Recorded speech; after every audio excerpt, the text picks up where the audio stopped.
Welcome to Fantasy Sports Daily with Ray Flowers, Monday through Friday at 11 a.m. Eastern Standard Time. Don't forget to use the promo code FSD20 for a 20% discount on the products over at fantasyguru.com.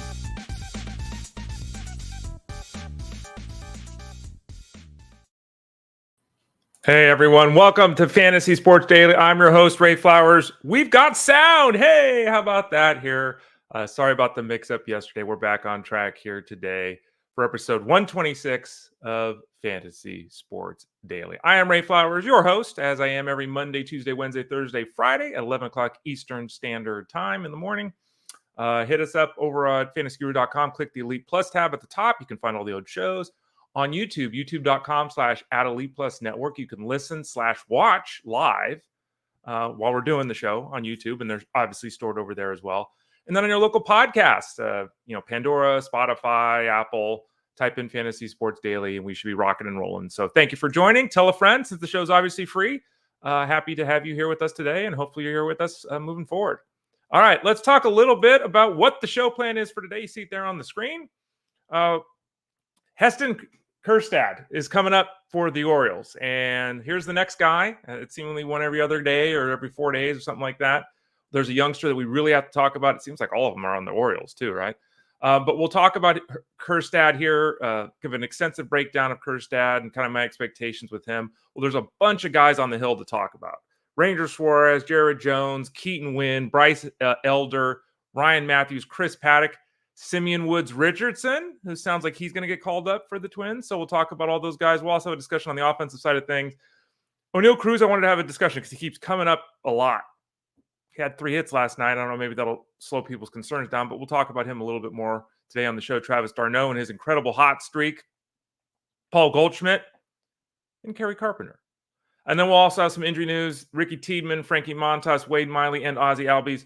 One of those guys got good news, and you can guess which position he plays. Not pitcher.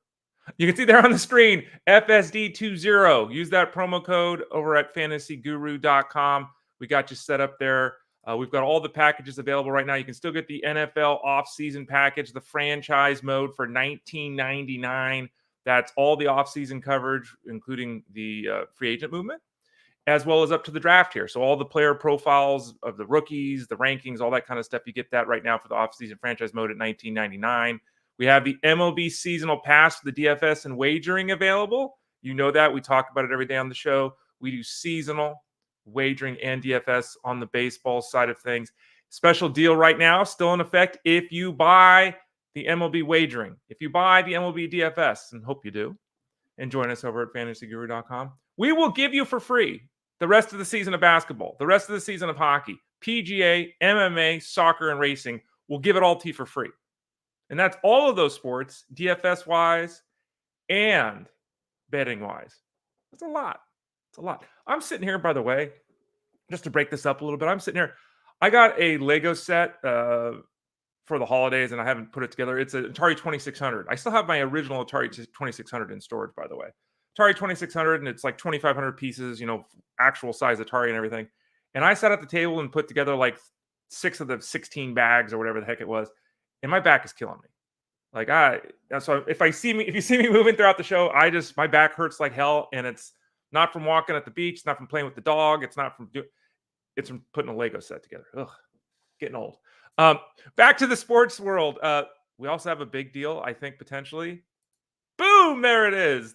I think it's still available. We talk about it every day. I heard Jeff Mans mention yesterday, so I guess it's still available. 50% off the VIP Platinum All-In package at fantasyguru.com. Promo code is 50 special. 50 special. You put that in, you get the VIP Platinum membership. That gets you all the betting, all the wagering, all the sports. Boom, taken care of. You don't have to worry about, do you qualify for this or not qualify for that? You get everything at fantasyguru.com. Promo code 50 special. Leave your comments in Discord. Excuse me. I'm so used to saying that. Leave your comments in chat here, whether you're listening to us on Facebook or on YouTube, and I'll be happy to get to those at the end of the show. Okay. Let's move on and get some exciting things. Back in the background, hashtag Phil Backert. This is a photo that Phil Backert took at spring training this year. of the Orioles. I think that's over my shoulder there. What is that? Is that Holiday right there? It might be Holiday right there. I don't know. It's a Phil Backert special, so hashtag or copyright Phil Backert. Why is that up there? Obviously, we know why that's up there. The Orioles made another one of their big moves. Lots going on here in the world of fantasy sports, and the nexus of a lot of that seems to be the Orioles. The Orioles have got all the young talent: Gunnar Henderson, Adley Rutschman, Colton Cowser, Jordan Westberg, Jackson Holiday, like all these guys. And here comes the next one, Heston Kjerstad. Now let's talk about him a little bit. Let me pull up his player profile. We've got a player profile over at fantasyguru.com. Okay. That quote is from it. If you go to the website, because people ask me this in Discord, what are your thoughts? Really easy to find this out. Hover over the seasonal tab at the top of the page, scroll down to articles, then click on rookies, which is an entire section of rookies. That includes my rookie rankings for 2024, my historical look back at how we failed to project how the rookies are going to do. It includes Rob Povia's Dynasty League Future Diamond article. It includes a big series of 2 articles, pitchers and hitters, the scouting reports. And what you see there is my scouting report from Heston Kjerstad. So let's go over that, and we'll dig in a little bit more deeper here to the recent call-up of the Baltimore Orioles. He's an outfielder for those of you that don't know, and I'll just read what it says for those of you that don't have access to it. Beyond the health concerns with his heart, and I'll back up for a second, he had a heart issue that caused him to miss time. He's supposed to be fully healthy. Obviously what we've seen this year is saying that that's totally true, but his developmental path has been a little bit uneven. He was expected to be at the big league level by now. He's 25 years old. Okay. So that's, that there's something to say. A lot of these kids get called up right, and they're 21, 22 years old. He's 25 because he had a little bit of a setback with his heart. Fully healthy now. Back to the actual player projection or the scouting report. Quote, he posted a brilliant minor league slash line of 303, 376, 528 before seeing 33 appearances in the big leagues. Most see 30 potential here, but he does struggle at times to pick up spin on breaking balls, and he's not against chasing pitches a bit as he expands the zone to do damage, though 30 home runs and a strong slash line could still be part of the package. Okay, so that's the overall look. Basically, as you'll see there in the all caps, power to all fields.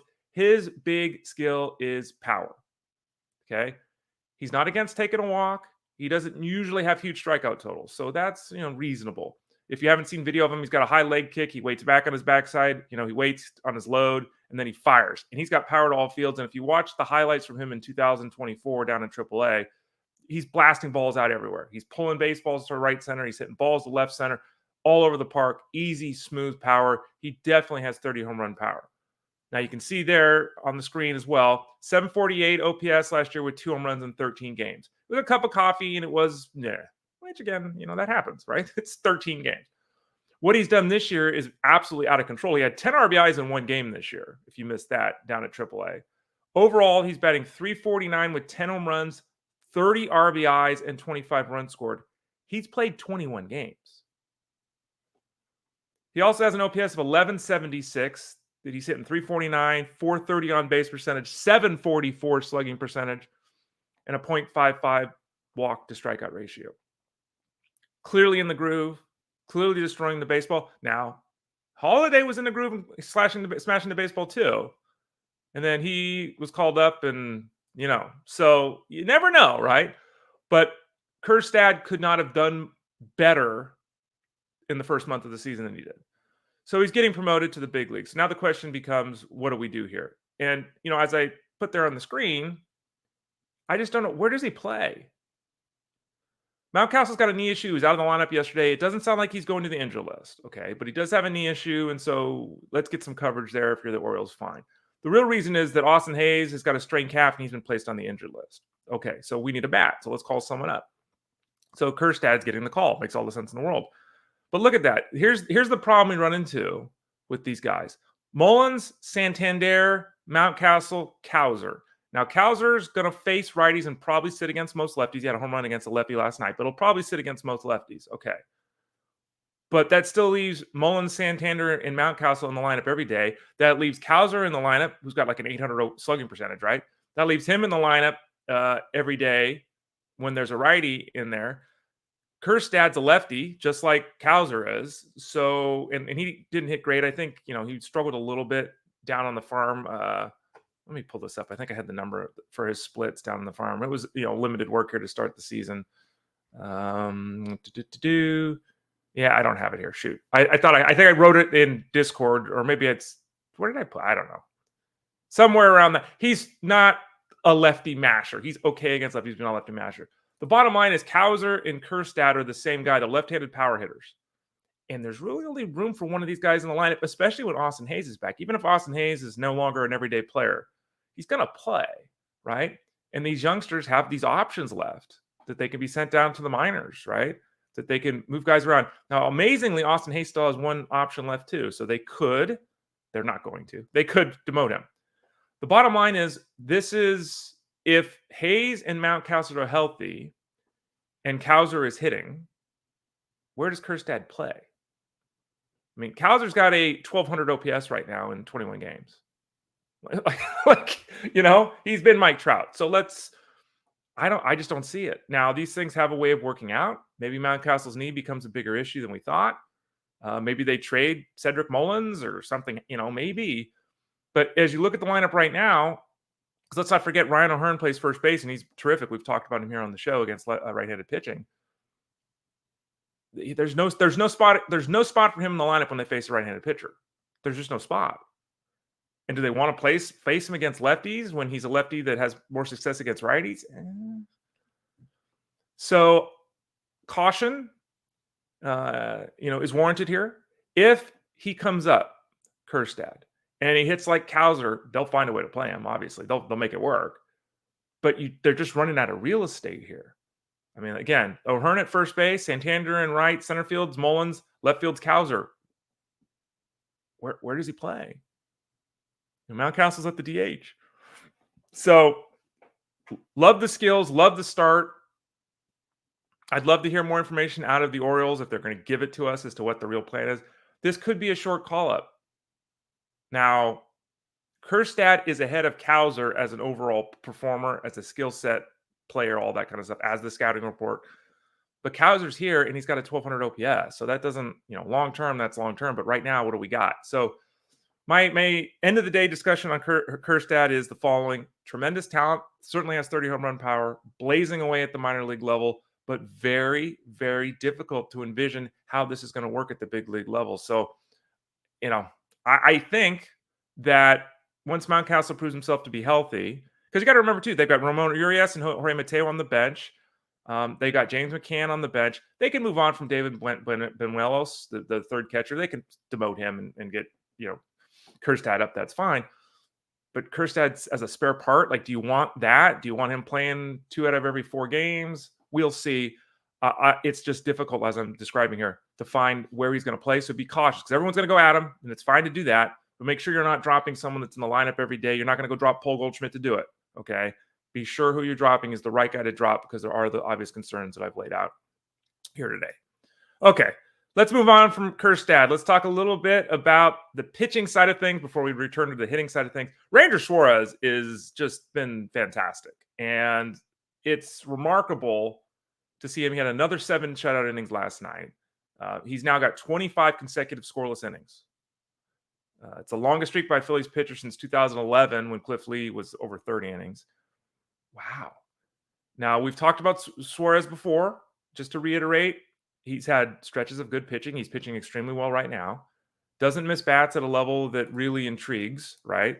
And his overall game is effective, but certainly not dominant. Now, that's not what we've seen. We've seen pure dominance, but he's effective, but not dominant.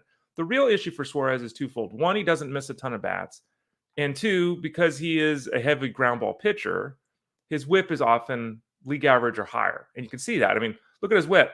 The last 2 years, 1.33 and 1.42, and his career mark is 1.27. He's basically going to be around the league average number in whip, most likely, with a strikeout rate of 20%, which is way below the league average of 23%. So this is not a scenario like Blake Snell last year in the second half where he went nuts and he's striking out 12 guys per 9 innings. It's going to be 8 strikeouts per 9 innings for Ranger Suarez. So caution if expectations are now changed. If your expectations are, Ray, I'm going to get 2012 from Ranger Suarez this year, thumbs up to that. I think that with this hot start, absolutely doable. Now, what was 2022? 10 victories, .370 ERA, 129 strikeouts, 1.3 WHIP. Ray, that sounds stupid. Okay, I mean, I get it. But you look at a left on base range of 90%. You looked at batting average on balls in play of 205. Like these are, you look at an exit velocity of 81 miles an hour. Like that's impossible. So there's all these numbers that are just wonky with Ranger Suarez. You added them for free or took them in the last round of your draft, that kind of a thing. You have the question now. Do you hold them and just write it out because everyone's getting hurt every 10 minutes on the pitching mound, or do you try to trade him at his highest value? The question has to be answered with how your pitching staff looks. To me, he's an excellent sell high guy. Excellent. At the same time, if I can get 160 innings of a 3.5 ERA out of him, do I give that up? Is that easy to find anymore? It's not. It's not. I was doing the show yesterday, and we'll talk about these guys in a little bit more detail in a few minutes. I was doing the show with Jeff Mans. I was on Monday, like I talked about yesterday, on the Elite Sports Show, Monday through Friday, 3 to 6 Eastern with Jeff Mans on Sirius XM Fantasy Sports Radio. I was on there and we were talking about pitching problems. And as we were talking about pitching problems, Wade Miley was placed on the injured list. The next segment, as we were talking about pitching problems, Frankie Montas was placed on the injured list. Like this is happening in real time, almost like we planned it. Like pitchers are getting hurt and going on the injured list every single day. So do you give up Ranger Suarez, even though he's pitching over his head, even though he can't be this good, even though this is the high point of his value? Hard to do it. We're just in an environment where giving up pitching. And I've seen people, if you make the right trade for your team, that's the right way to do this. But understand in general, because someone was talking to me about this in Discord over at fantasyguru.com the other day. They were doing a deal where it was in reverse, actually. They gave up 3 pitchers and they got 2 hitters back. And it's like, okay, is that work? Does that work? Like if you're giving up 2 hitters to get 3 pitchers, in theory, you want to do that because you want pitching depth. But the 2 hitters were like, Jose Ramirez and Jazz Chisholm. And it's like, you might have just given up 50 home runs and 48 steals. Like, so we decided not to do it. But the draw was getting 3 pitchers because the pitching is a mess. Everyone's dealing with it. So be very astute with your offers that you make on the trade market and the acceptances that you make on the pitching side of things, because it's a landmine filled life for pitchers at this point. Jared Jones did it again last night. Another solid effort for the Pirates. Struck out 7 batters, allowed 1 run in 6 innings against the Brewers. He has 98 swings and misses in 5 starts. That is the most since they've tracked pitching directly in terms of the pitch tracking era, as it's called, since 2008. It's the most swings and misses the first 5 starts of a career ever.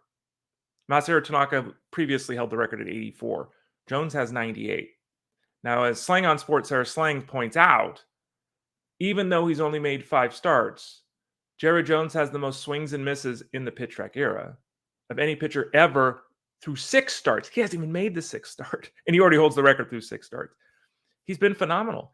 And the difference with Jones from what the preseason expectations are to now is that he's somehow forgotten that he was a sporadic, hard-throwing stuff guy and become Tyler Wells. Like, where is this dart throwing coming from? And that's the real difficulty with, prognosticating out what Jones is going to offer this year beyond the issue with the workload that we've talked about many times.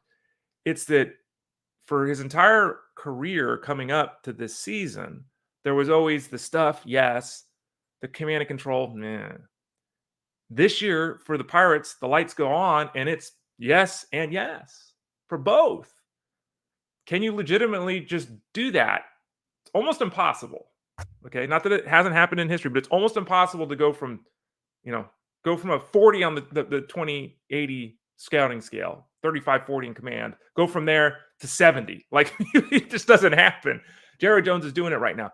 He's another one of these guys that, you probably picked him up off the waiver wire. He probably wasn't drafted in the majority of your leagues. Just like Suarez, do you move on from him? Do you hold on from him? This is the high point. How many innings is he going to go? We saw that 59 pitch outing, a couple times ago because they're definitely protecting his arm. He's not throwing 170 innings this year. He's probably not throwing 150 innings this year. Okay. What do you do? He is, I watched again last night. His stuff is just filthy, and he's locating it. And you can't, when stuff is that good and you located it, it's almost impossible to hit it, at least to hit it effectively. What happens when those balls start leaking out over the plate? I'm being eyeballed by a squirrel outside right now, and he's a very healthy squirrel. Yes, I see you, but I'm doing a show, so I can't come feed you more. I feed the squirrels peanuts every morning. This guy apparently thinks I didn't give him enough. So there's the little rundown with Jared Jones. Now, Keaton Winn went out last night, and he was in the cash game breakdown over at fantasyguru.com. Went out last night and was very effective for the Giants. What did he do? He threw, 5 innings, right? Yeah, no, threw 6 innings. They were 1 run in the 6 innings against the Mets. That's back-to-back 6-inning efforts with 1 run allowed for Keaton Winn. He's also got a really strong start later in the week. So he was added as a 2-start pitcher. I added him as a 2-start pitcher this week. Hopefully some of you did as well. I got some questions in Discord after the outing last night. Do we add Keaton Winn? Certainly you can add Keaton Winn. He's pitching in a good ballpark. The Giants have a pretty good track record of success with these hurlers. There was some hype with Winn in the fantasy community coming into the season. I think we have seen a solid start to the year for him. He is now 14 outings, 10 of which have been starts into his career, and he's got a 104 whip. Now that's too good, right? But if you pull back and look at this, he's got a 6% walk rate, which is excellent, and he needs that because he is not a big strikeout arm. About a 21% strikeout rate is below the league average. Much like Ranger Suarez, though, he gets a ton of ground balls. His ground ball rate here at the early start of his career is 58%. So he's got a ballpark that helps suppress home runs. He's got a 58% ground ball rate, and he doesn't beat himself with the walk. If he had the strikeouts, we'd be pumped. He doesn't have the strikeouts. But this is still a skill set that, let me draw a loose comparison. This is a Marcus Stroman skill set. Pretty good, right? So the real question, I think, with Winn isn't, is he going to be effective? I think for the reasons we just laid out, he will be effective, especially in advantageous matchups. The real question for him is, does he stick in this rotation? Because they've got Logan Webb and Blake Snell. Kyle Harrison has been kind of wonky, but they obviously want him in the rotation. They've also got Jordan Hicks, who's pitched very well. Don't forget that coming back from injury, if it ever happens, okay, Alex Cobb, he was just placed on the 60-day injured list. The Giants tried all along to say he was healthy. We talked about it here on the show. Okay, he's on the 60-day injured list, but he's coming back at some point. And they've got Robbie Ray, too, who they're hoping to have back around midseason. Those guys go into the rotation for good or bad when they're healthy. There's no place for Winn in the rotation with those 2 guys back, provided the other guys don't get hurt, right? So you run into a little bit of that. But Winn is a very strong streaming option. Like I said, in a 2-start week like this one with the 2 matchups he had, positive, really good effort last night. That's 2 in a row. Should expect more of the same, but you lack the strikeouts, and so eventually they're going to have some rough outings because of the ball being placed in place so frequently. Bryce Elder was called up by the Braves, and he went out and pitched a good effort himself last night. And, he's had a really interesting path. If we pull back a little bit, by the way, 6 2/3 shutout innings against Miami. Now, it was Miami. The Marlins aren't very good, but still 6 2/3 shutout innings last night in his first outing of the year. Ray, we got to get Bryce Elder. Okay, let's pull back for a second and think about this. Bryce Elder made 31 starts for this team last year, and he won 12 games with a 3.80 ERA through 174 innings. Okay, pretty good. Didn't even make the team. Like, the Braves thought so little of him, he didn't even make the team this year. And why is that? And the main reason for that is his season was one of splits last year. And he was really good in the first half. In the second half, I just pulled his numbers up. He was really bad. In the second half, his ERA was over 5. His whip was 1.4. His strikeout to walk rate of 6.4% is awful. That's not even half the league average. That's awful. Okay. You really can't. He had a 16% strikeout rate, which is pitiful, and a 10% walkout rate, which is bad. Like, that just doesn't work. Okay. He lost complete control of the strike zone, and it just didn't work. And at the end of the day, again, the Braves went a different direction. And even this year, they made all these other call-ups before they brought up Bryce Elder. It's conceivable and reasonable to think that he locks down this 5th spot in the rotation now. That is conceivable for the Braves. The issue I have with him is that he's Ranger Suarez in Mr. Winn, but with a couple of extra factors. The ground ball rate's 49% instead of 59%. Still a good mark, okay. But his control is wonky. The other 2 guys have much better control. And the problem for Elder is that he has to pitch backwards because his fastball just does not grade out well. His fastball is just not an impressive pitch. And when your fastball, even in this day and age where teams don't want to throw fastballs, they're moving away from the fastball, you got to be able to throw your fastball. And his fastball is his worst pitch. His slider is better. His changeup is better. His cutters are better. All those other. His secondaries are better than his fastball. That's a problem. So I'm just not in on Bryce Elder. I'd be more in on Suarez and Winn than I am with Elder. Elder's perfectly fine, especially when you talk about run support that he's likely to get from his team, right? That could lead him to victories as it did last year when he went 12-4. But he's a very moderate fantasy player. He just doesn't strike out enough guys, walks too many. And again, even if you don't throw your fastball 50% of the time, if you have to hide your fastball, which he kind of does, that's not a skill set that I'm interested in. Ryan Weathers went out last night and had a good game. Let's talk about Ryan Weathers again. A lot of people asked me about Ryan Weathers. I wrote about Ryan Weathers last week in the article that's got Casey Mize on the front of it, one of the Ramblings articles. Ryan Weathers went out last night and allowed 3 runs over 5 2/3 innings to the Atlanta Braves. Home run, 3 walks, 1 strikeout. Now, against the Braves in Atlanta, 3 runs in 5 2/3 innings is pretty good. 1 strikeout. We all remember the 10 strikeout game he had against the Giants a couple starts ago, right? Okay. The 2 starts around that, 1 strikeout last night against Atlanta, 1 strikeout against the Yankees. So he had a 10 strikeout game against the Giants, who had back-to-back 10 strikeout games thrown against them. But his last 16 innings, he's got 12 strikeouts. Someone in Discord last night was saying, does Ryan Weathers normally throw this hard? No, he throws a lot harder than he used to. He was at 94 a couple years ago. Now the number's up to 96. There's velocity gain here. There was a period of time where, this was supposed to be a guy. He's a top 10 overall pick in 2018 out of high school. I mean, he's never developed as expected. Even this year with the success that you see on the surface, a 3.2 ERA, he's got a 1.4 whip. That's terrible. His strikeout to walk ratio was under 2-1. That's terrible. There's no workload here. There's just no, he threw what last year? He threw 100 and I'm trying to count on the fly. He threw 140 innings last year, threw 120 innings the year before that, threw 110 innings the year before that. Could he throw 140 innings? Maybe I misspoke. Could he throw 140 innings this year? Yeah, he could. Do the Marlins need him to, with the injuries they've dealt with the struggles of AJ Puck? Probably. But there's nothing here. Despite throwing 96, 97 miles an hour, he's never been a strikeout guy at the major league level. And he's 181 innings here is a decent sample size. It's over 4 years. His strikeout rate is 18%. Terrible. His walk rate is 9% for his career, but since the start of last season, it's 11%. Terrible. It's just, again, not good. He gets battered at times by the long ball, which is not surprising. And if you look at his numbers against right-handed batters to date, 129 innings of work against right-handed batters, and this is the death blow for him. 291 batting average, 371 on base percentage, 519 slugging percentage. He makes every right-hander he faces look like an all-star, and you can't be a starting pitcher in this league with a 380 WOBA against right-handed pitching. Can't do it. You can barely do it if you have that number against left-handed batters. You can't do it. So very lukewarm with Ryan Weathers. He's Mr. Sell if you got him, in my opinion. Simeon Richardson is going to be called up by the Twins. Looks like they're going to start him on Friday. That's the report. I will actually write about him in the Ramblings piece today over at fantasyguru.com. So look for the full breakdown. The quick synopsis is not very excited. Not very excited. There was a point in time when he was drafted. We were excited. At this point, the stuff is backed up. We're not very excited with Simeon Richardson. Okay, let's talk a little bit about the offensive side of things. Oneil Cruz will be someone that I'll touch on in an article over at fantasyguru.com today as well. So if you want more information, you can see it then. If you want a rehashing of what we're about to talk about, you'll be able to see it there as well. Let me do one little thing here. Let me retweet this. There we go. Retweet the story of our lives. No, we're just retweeting the actual show here. Again, I'm Ray Flowers of fantasyguru.com. Oneil Cruz is somebody that I think a lot of people were confused by. He played 98 games coming into this season. 98 games as a big leaguer. He had 19 home runs and 13 steals.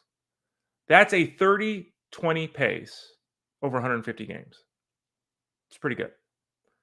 Now, he played 9 games last season because he hurt his leg, right? He played 9 games last year. People seem to forget that. People seem to have forgotten he had less than 100 games of big league experience heading into this season. People also seem to have forgotten that his approach is one that is filled with swing and miss. He's filled with strikeouts.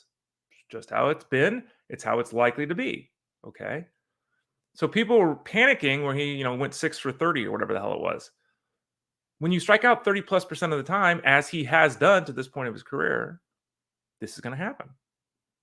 This is what happens. This approach leads to extended periods of struggles.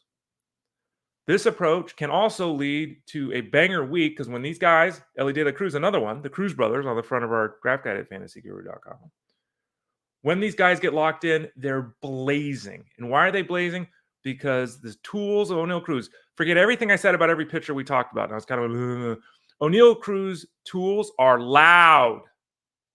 They are big tools.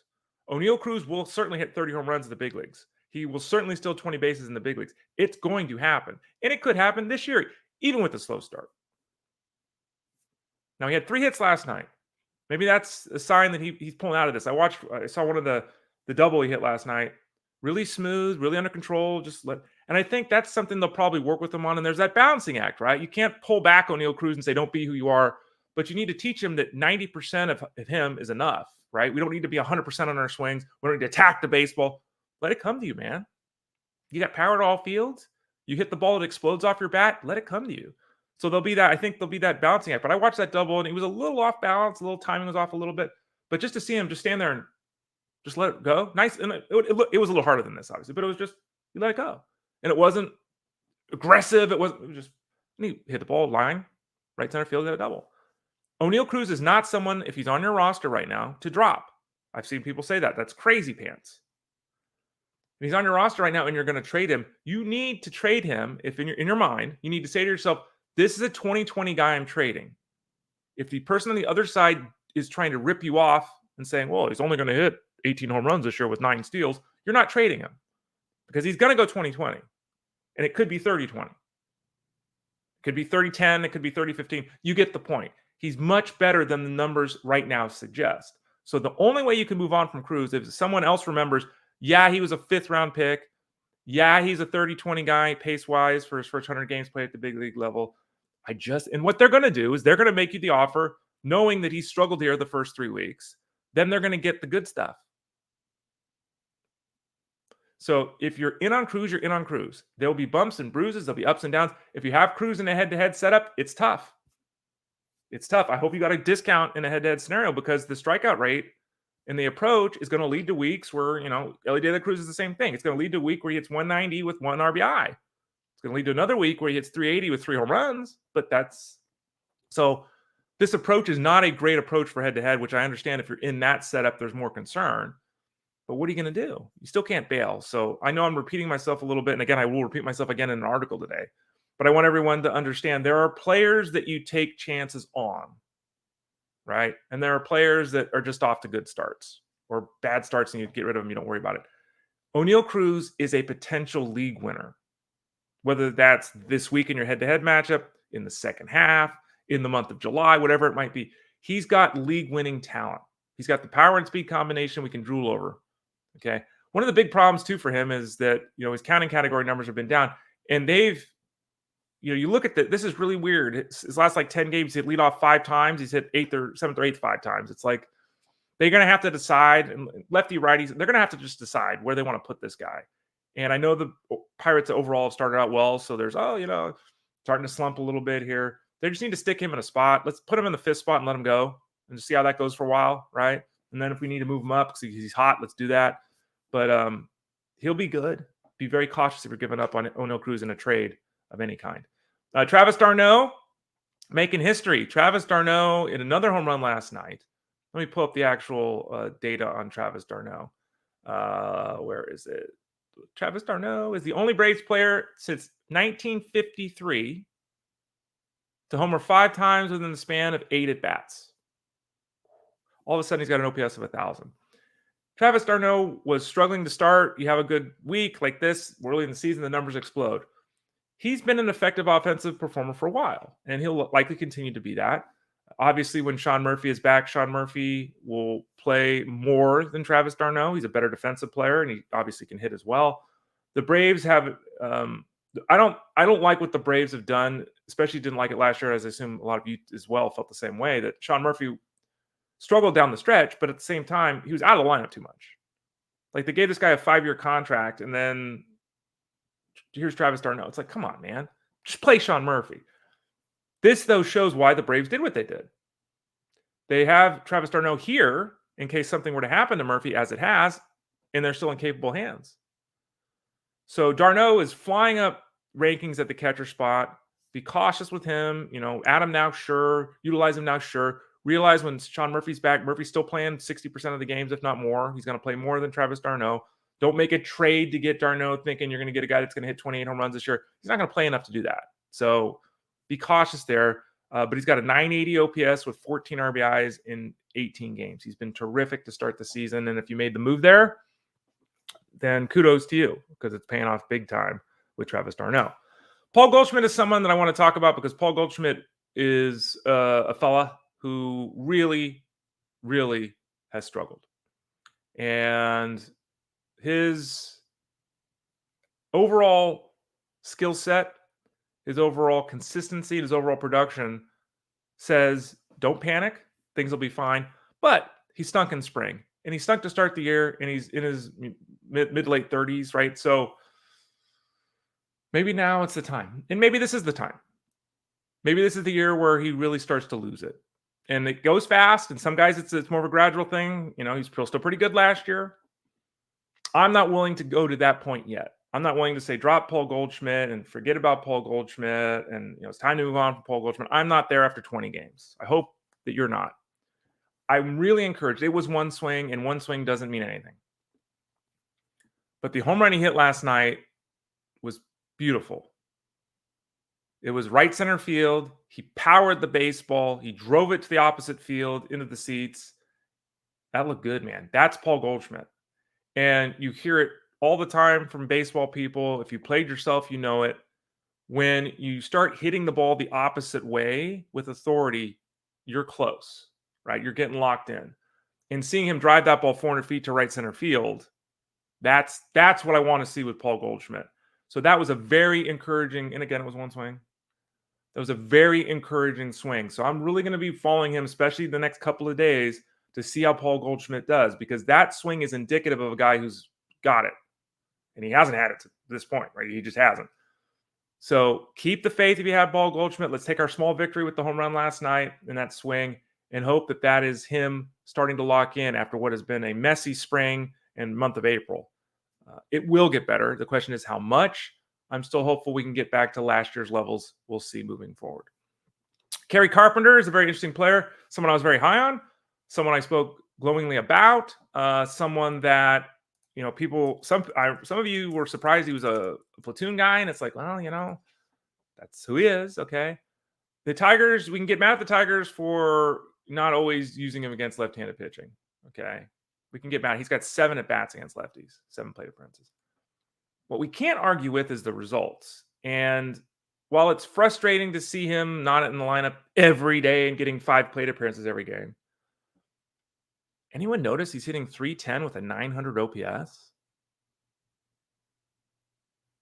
Not just that, he made some history last night. He's now got an RBI in 7 consecutive games, the longest streak by a Tiger since 2013, when Miguel Cabrera, the Hall of Famer, drove a run in 7 straight games.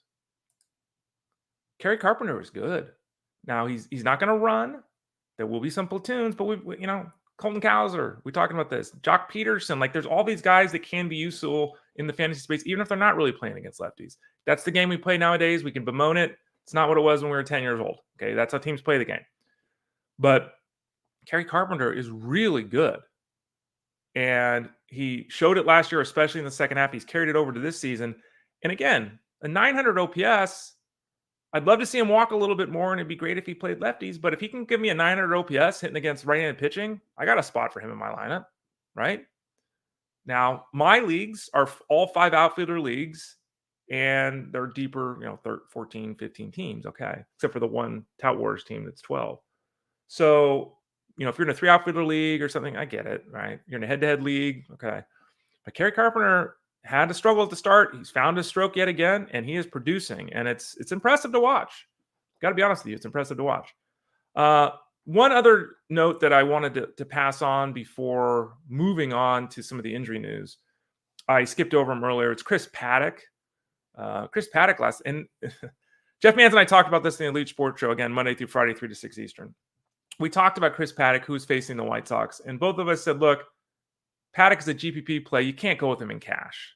even though the matchup is great. You just can't go with him in cash because he's been uneven to date. In the previous outing, he got bombed. But did you see what he did last night?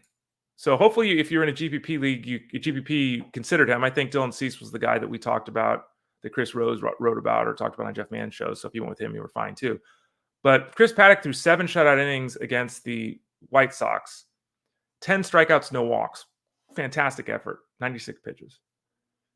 So Chris Paddack is back in the. I answered this question yesterday in Discord. It was Paddack or I can't remember who the other pitcher was. And I said, well, neither really, but Paddack. Paddack is back into that streaming zone after that effort with a huge caveat. Sorry, Chicagoans out there, if you're listening. The White Sox suck. Okay, we spent a lot of time bemoaning the Athletics and what they're doing with Esteury Ruiz and the move to Vegas and all that stuff. But let's be very clear about this. The White Sox are hideous. And it showed last night because Paddack was not mid-season, high-level Chris Paddack form heading into that effort yesterday. And he threw 7 shutout innings with no walks and 10 strikeouts. The White Sox are brutally, potentially, historically bad. Everyone should be pitching against the White Sox, just like the Athletics. If you're in a head-to-head setup, here's the key to winning this year. It's not, but you know what I'm saying. Grab anyone facing the White Sox or the Athletics if you need a boost that week. If you need innings, if you're streaming and you don't know, you look at the waiver wire, crap, there's really nothing here. Doesn't matter who it is. If he's against the White Sox, add him. Now, don't just go add guys and use them in roto leagues. And, I'm very narrow here with what I'm saying. In a head-to-head setup, if you don't know what to do this week and you need some innings, get the guy facing the Athletics or the White Sox because they're terrible. They're just, the White Sox are just impossibly bad right now. And maybe that changes. Maybe Yohan Moncada comes back and maybe Luis Robert comes back and maybe Eloy Jimenez finds his bat. Okay. But right now, brutally bad. Ugh. Chris Paddack trolled a gem last night against the White Sox. Ricky Tiedemann is getting...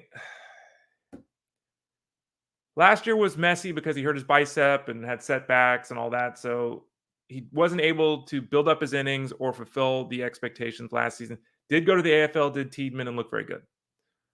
So he came into this season with some hopes. Some health woes at the start, nothing major, but okay. Now he's got something he's seeing doctors. We're not quite clear what's going on, but there's concern. And this is starting to remind me, and I hope I'm wrong, because the righty that I was in on 5 years ago was Sixto Sanchez. And I talked about him all the time. I wrote about him all the time. Got him on my Dynasty League. Bomb City, right? Injury.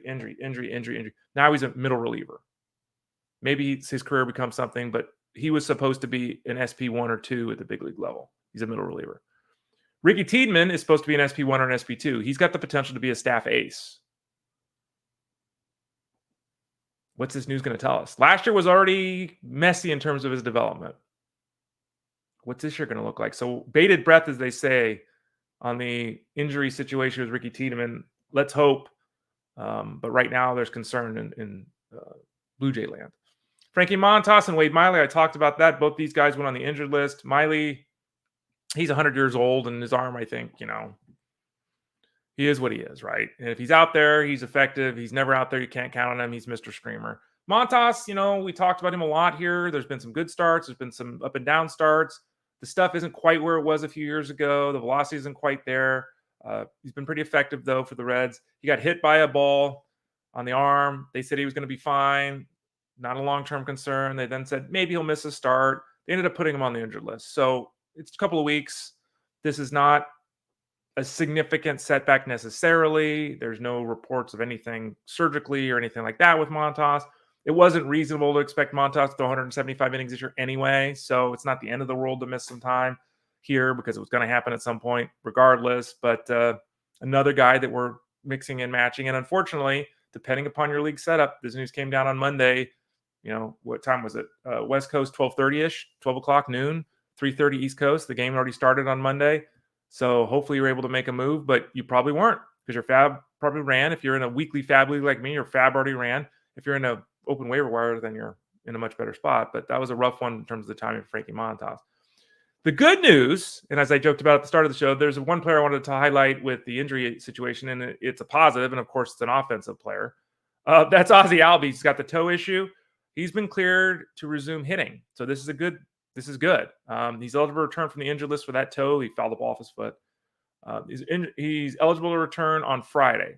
Now, when you hear a toe issue and a guy getting placed on the injured list, you get worried, right? Like this, oh, shoot, this is going to take a month or whatever. Maybe it still might. Maybe there's a setback or things don't go right the next couple of days. But it does seem like there's a strong possibility that it's a return later this week for Ozzie Albies, which would be huge because when that injury occurred, it's like, so throwing drills, hitting drills, we'll see how things go the next couple of days with Ozzie Albies, but keep an eye on that. There's a potential for Ozzie Albies to be back in the lineup for the Braves next week. If that's the case, then we'll have to obviously monitor him to see was his right foot, to see, how he does. Does he move around well? Is he able to run? Is it just getting his bat back in the lineup? Like, should we expect him to hit okay, but not really use the base paths effectively? We'll see as that comes down, but really good news with Ozzie Albies coming back from that toe issue. A positive, and we can use positives when it comes to injured players.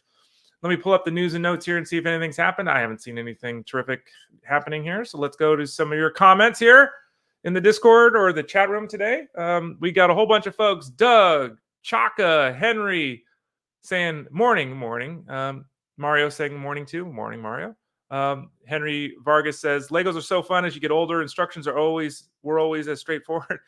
I tell you what, I think the book for the Atari 2600 that I have is 258 pages. Now, the first 20 pages are basically about Atari, okay? But it's still a 230-page book, which is like, wow. I did run into one issue. I didn't know this because I'm not Mr. Lego.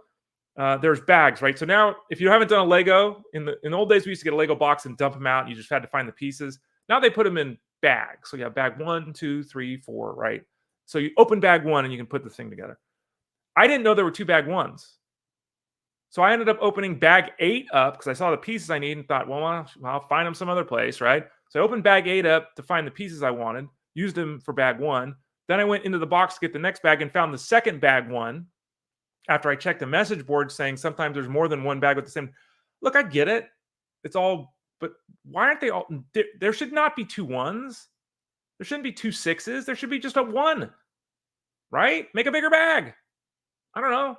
Anyway, so yeah, they're gazillion pieces, and my back is killing me. It's bothering. Like I'm sitting here right now, my back hurts from doing a freaking Lego. They are fun to do, and I'm going to be really happy when I get my 2600 done. The last one I did an Optimus Prime one, and then I did one of the troopers from the Clone Wars. I can't remember the name. I've drawn a blank on the name, but one of the heads of the troopers for the Clone. Those are the only ones I've done in forever. But I have their Atari 2600 I'm doing now, and then I actually got Raiders of the Lost Ark as well for my birthday. So I guess I'll have to do that at some point. Angelo says, Anderson today and Sears Saturday are lefties. Not really sure what that's in reference to. Oh, are you talking about matchup based? I gotcha. I think we're talking matchups there. I see what you did there, Angelo. Thank you for that. Brandon says, good morning, baseball world. Good to see Goldie get going a little yesterday. You doubted him. I know. I never doubted him. I told everyone to hold on to him. I'm concerned. You can't help but be concerned, but I've never expressed doubt that he would hit. That's, and again, all the comments in Discord and everything, I've never expressed doubt, but I was concerned. There's no way around that. Brandon says, with pitching at a premium, can we safely say that pitchers hold a much higher value on the trade market? I think that in general, yes. Now, the trade market is one that I'm not very active in trading in my leagues because everyone's doing 7,000 things in our leagues, number one. And number two, the bargains that I see are the bargains that other people see, right? Because we're diving into analytics and figuring this all out. So it's very tough to, even a player that on the surface isn't very good, it's very tough to trade that guy or get that guy for less than what it was paid for that guy. In a lot of your leagues, people get pissed off and they rage drop. I see you guys all hit me up in Discord all the time. Rage drop. Joe Musgrove, rage drop. What are people doing? But in general, the player is worth what he's worth. And that's why it's difficult when people ask me questions about trades. They say, Ray, what do you think about this trade? And it's like, look, it doesn't matter what I think. It doesn't matter what you think. It matters what your trading partner thinks. And I have no idea what your trading partner thinks. Your trading partner might be completely rational. Completely. That player might have been drafted as player 100. He might see that player as player 100, might trade that player to you as player 100 overall. That person might have seen that player get drafted at 100 overall, might now think he's player 30. You might think he's player 100. I might think he's player 100, but that person thinks he's player 30, and he's going to tell you, I want you to pay me as if he's player 30. If that's the case, ain't no deals getting worked out. In general, healthy pitchers that are having success, I think, do get a boost in value. But again, that's if people are thinking clearly. Not everyone thinks clearly. We talked about Mitchell Parker yesterday. Some people are just comfortable grabbing whoever comes up. That's fine with them. I know a lot of you are in head-to-head leagues, so the pitching market is and this is a negative of the head-to-head setup. Pitching market, you don't get that boost because everyone's just rolling through pitchers every week. So guys are constantly getting, there's all that churn, so the guys are constantly going on the waiver wire. I know a lot of you have open waivers, which is the devil. It's absolutely horrible. So that's another negative to pitching because when the guy gets called up from the minors or the injury occurs, you're immediately able to go jump the guy. In leagues, in my opinion, that are set up properly, they only run waivers once a week or maybe twice. Pitching is at a premium because if I lose Frankie Montas. If I lose Frankie Montas, I can't go to the waiver wire and replace him. So now I have to fight the entire league next time the waivers run to get that replacement player. If you have open waivers, Frankie Montas goes down, you just run to the waiver wire. You replace your injured pitcher, boom, like that. That diminishes the value of pitching. In my setup, the value of pitching is increased because it's harder to get the asset. So it all depends. But to answer your question, Brandon, in general, yes, I think that you have to look at pitching as more of a premium. Chalk of the fur balls holding Goldschmidt, waiting patiently. Good. I like that. Asking, is Langford still a hold and redraft, or do you make the move to Strand or Nate Lowe? So this is the thing, Chaka. Langford, Lowe, and Strand play different positions. So that's the first thing to mention, number one. Number two, none of those three guys should be on the waiver wire. None of the three. Number three, it's a redraft league, so we're not as concerned with, Wyatt Langford going 28, 22 next year. We're concerned about right now. Could you drop him? Yes. It's been a unappetizing fantasy start for Wyatt Langford, right? But he's still got a 20% walk rate and a 9% walk rate and a 20% strikeout rate, excuse me. Still pretty average there. That's not concerning at the least. The batted ball data is not impressive, but he's got a 16% launch angle, which is totally good. That's right in the zone we want him to be. He's only got a 312 on base percentage, which is one of the reasons he's not really running because he's not getting on base very frequently. He's basically playing every day, though. I mean, he's got 83 at bats right now. I find it really difficult to drop him. Now, it depends what your goals are because, again, we're talking different positions. I think that in the case of Nathaniel Lowe, who's back with the Rangers, Lowe is a much more stable option than Wyatt Langford because you know what you're going to get with Lowe. It's boring, but he's going to get out there and do it. Strand has got the most power of the three. He struggled to make contact. I've written about him and talked about him on the show here as well. Like, Strand can still hit 30 home runs this year. There's limits there. He's not a 280 hitter, but he could still hit 30 home runs. He's still hitting in the heart of the order for the Reds. I'm not going to give up on Wyatt Langford at this point. But again, this is just to reiterate the main point. This is what happens with rookies. And this is why, Wyatt Langford was going like in the 4th or 5th round of drafts, having never played a big league game. And why I said, whoa, like I got Wyatt Langford in my keeper league. He's a 14th rounder in my keeper league. Okay. 4th, 5th round? Ugh. There's nothing in the Langford data that suggests concern. There's also nothing in the Langford data to date that suggests, it's going to snap and boom, he's going to be great tomorrow. There's also not that. So again, I don't want to give up on him after less than a month. I think you invested in him, or most people invested in him. And the difference is that Nathaniel Lowe hits 350 with 2 home runs next week. Yay. Wyatt Langford hits 350 with 2 home runs next week. Yeah. You know what I mean? It's the perception is totally different. So I would love to hold Wyatt Langford, even if you're not in on Langford this year.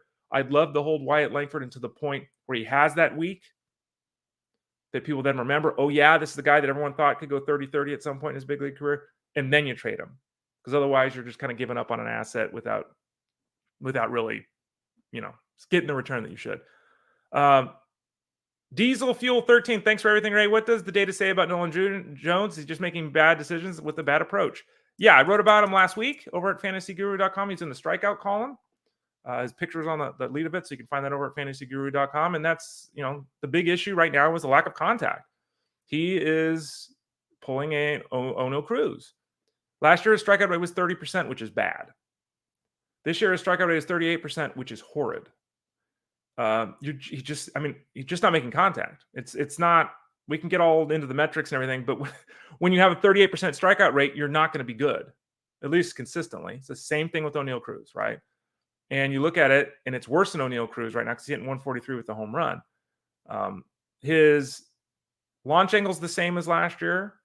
His hard hit rate is the same as last year. His barrel rate has vanished. He had a 16% barrel rate last year. This year it's 4%.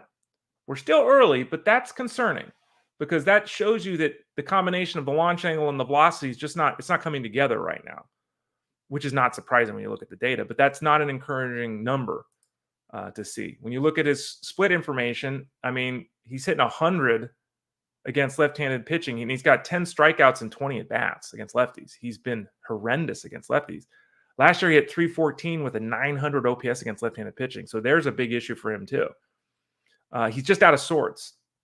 And I think that he's another player that the expectations were just too high. Some people saw 2020 last year with an almost 300 batting average from Nolan Jones in 100 games. And they said, look, minimum, this guy's going 285 with 25 home runs and 25 steals. Because they said, look, if he did this in 106 games last year, yeah, this year, yeah, but no. There's still... You should have looked at Jones, and if I would have said, Ray, give us some numbers in the spring. What's Nolan Jones? Nolan Jones is going to hit 265 with 28 home runs and 18 steals. That's what well, Ray, you had him ranked 14th in the outfield or whatever. Yeah, because if he does that and he drives in 90 runs and scores 80, that's where he ends up. Was that great? No. Would that be a carrying on or a furtherance of last year? No. But that still would be damn good. So I think Jones ran into a little bit of the expectations being too high. He's run into a little bit of he's in a funk. He's also run into the fact the Rockies' offense overall has just not been very good. They haven't got hitting yet as a group. They haven't played many games at Coors where the weather's been nice. They've been playing air and it's been 40 degrees, and so they haven't been able to take advantage of Coors either. So it's all there for Jones. And if you want to bench him, by all means bench him. But don't go drop him and add Blake Perkins or Blaze Alexander when he's you can't do that. You just have to suck it up. It's been 23 games. And I know no one wants to hear that, but it's been a month, right? And it's not even been a month of games, but it's been a month on the calendar, right? Since the game started in Korea, at least. It's been 23 games. He's going to play 6 times that, 7 times that this year. There's time. Terrible start, concerns, but there's time for Nolan Jones. So thanks, everyone, for listening today. I appreciate it. As you can see there on the screen, the football package is available at fantasyguru.com, $19.99 for the offseason franchise mode. Get the baseball product by the DFS Baseball or the Wagering Baseball and get all the other sports besides football for free. NBA, NHL, PGA, MMA, soccer, and racing. We'll kick all of that in for free if you get MLB DFS or MLB Wagering. That's a pretty good deal. And don't remember, we got the flash deal. The platinum membership over at fantasyguru.com. Use the promo code 50special, 50 special. That gets you 50% off the VIP platinum plan over at fantasyguru.com. That gets you everything we do. Every show, every podcast, every live stream, access to every Discord, all the seasonal content, all the wagering content, all the DFS content, all the data, all of it at fantasyguru.com. Promo code 50special for 50% off the VIP platinum membership. I'll be back again tomorrow here on Fantasy Sports Daily. I look forward to seeing you again at 11 o'clock Eastern AM time. I got a cash game breakdown to write, and I got a Raise Ramblings piece to put up. Hit me up over in Discord at fantasyguru.com if you've got any questions. Let's make it through a day without any injuries. Fingers crossed. Oh, and by the way, tonight at 8 o'clock Eastern time, 8 to 10 Eastern, Elite Sports Game Time, myself and Justin Fensterman. Check us out. We'll be on talking about the games in live time, updating you on what you need to know. I'm Ray Flowers. This has been Fantasy Sports Daily, powered by fantasyguru.com.